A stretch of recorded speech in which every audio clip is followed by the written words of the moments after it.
di dalam. Yang diceritakan oleh orang di luar di Cirebon dengan mereka yang ceritakan di dalam tuh persis.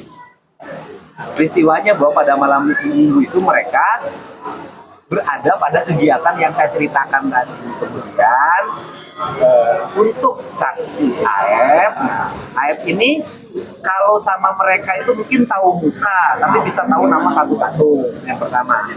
Yang kedua, bahwa untuk AF kesaksiannya pada Rivaldi atau Ucil itu makin jauh, karena Ucil itu tidak kenal sama AF dan tidak pernah nongkrong di depan SMP.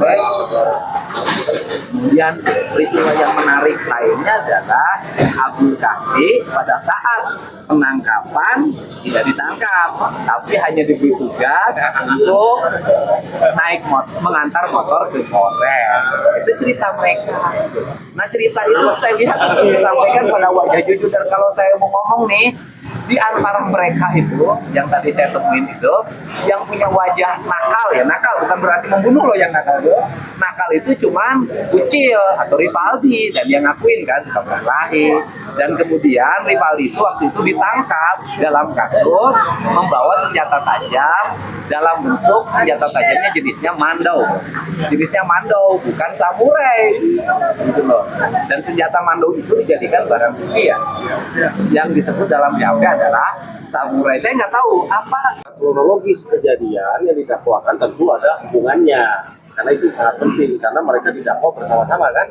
Nah, tentu dengan bebasnya atau hasil pra-peradilan Peggy kemarin, ya secara kontribusinya buat klien kami itu hanya dalam konteks ya rangkaian peristiwa yang terjadi, ya kan? Karena kan Peggy di dalam dakwaan, di dalam rangkaian peristiwa yang diterangkan yang menjadi landasan putusan kan dituduh juga memperkosa ya, dan juga dituduh membunuh, termasuk DPO yang lain, ada Dani, ada Andi, yang kami barusan cek sama para terpidana yang ada di Damru, mereka nggak kenal, gitu kan? Ini kan sebuah aneh. Kalau itu mereka tidak lakukan, ya tentu kan banyak peristiwa yang nanti kami akan uraikan lah di memori kasasi, gitu kan? Memori PK, memori PK kan gitu, yang akan kami meninjau kembali, yang akan kami lakukan, gitu kan? Yang jelas kami akan mengungkap kebenaran demi kebenaran selaku kuasa hukum untuk menegakkan keadilan. Kita tidak ingin menjatuhkan siapa-siapa, tapi ya rasanya kan tidak adil ya kalau mereka tidak melakukan tindak pidana ini. Mereka harus mendekam di mana? Di penjara seumur hidup sampai mati loh, kalau tidak kita tolong, kan gitu kan? Ini kan ironis. Inilah rasa kemanusiaan ini, untuk menegakkan keadilan ini kami tegakkan ya.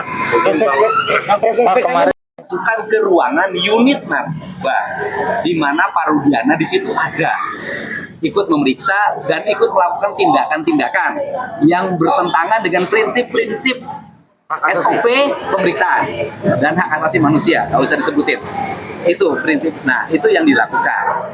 Yang kedua adalah bahwa menurut keterangan mereka tadi, barang bukti dalam bentuk bambu dan batu itu dicarikan waktu itu oleh Jaya, dan alat pemukulnya itu yang hadir itu bukan balok kayu tetapi bambu, sedangkan di BAP-nya balok bambu. Pertanyaannya adalah ada nggak istilah balok bambu? Nah itu ada dua tuh, satu mandau dibilang samurai, kedua bambu dibilang balok. Itu. Kemudian yang ketiga, ini saya minta pada semua mohon jangan dulu lagi mencari DPO namanya Andi. Jangan nyari DPO lagi namanya Sandi, Dani, ya kan? Gitu kan? Jangan dulu nyari Peggy lagi, nyari Dani, nyari Sandi, jangan. Nyari Peggy, nyari Andi, nyari Dani, jangan. Karena ketiga-tiganya itu hasil karya ilmiahnya Sudirman. Ilusi Karya ilmiah lah. Kan Sudirman bisa karena kenapa disebut karya ilmiah Sudirman? Karena imajinasi Sudirman atau asal sebut itu menjadi putusan hukum. Kan menjadi karya ilmiah itu. Menjadi putusan hukum. Jadi putusan hukum terhadap 3 DPO ini sampai kiamat nggak akan ketemu. Saya katakan sampai kiamat nggak akan ketemu. nanti akan banyak korban Dani, korban Andi, korban Peggy, termasuk Cecep yang di Cianjur. Jangan lagi, gitu loh.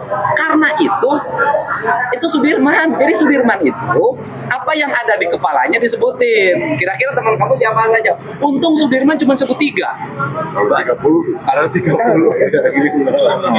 Nah, Ingin menjatuhkan siapa-siapa, tapi ya rasanya kan tidak adil ya kalau mereka tidak melakukan tindak pidana ini. Mereka harus merekam di mana, di penjara seumur hidup sampai mati loh kalau tidak kita tolong, kan gitu kan. Ini kan ironis. Inilah rasa kemanusiaan ini. Untuk menegakkan keadilan ini kami tegakkan ya. Mungkin kemarin masukkan ke ruangan unit narkoba di mana Parudiana di situ ada, ikut memeriksa dan ikut melakukan tindakan-tindakan yang bertentangan dengan prinsip-prinsip SOP pemeriksaan dan hak asasi manusia. Nggak usah disebutin, itu prinsip. Nah, itu yang dilakukan.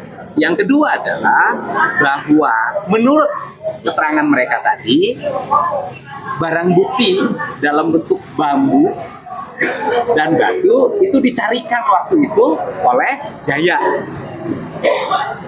Dan alat pemukulnya itu yang hadir itu bukan balok kayu, tetapi bambu. Sedangkan di BAP-nya balok bambu. Pertanyaannya adalah ada nggak istilah balok bambu?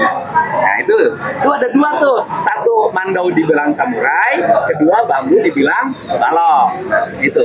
Kemudian yang ketiga, ini saya minta pada semua nih, pada semua, mohon jangan dulu lagi mencari DPO namanya Andi.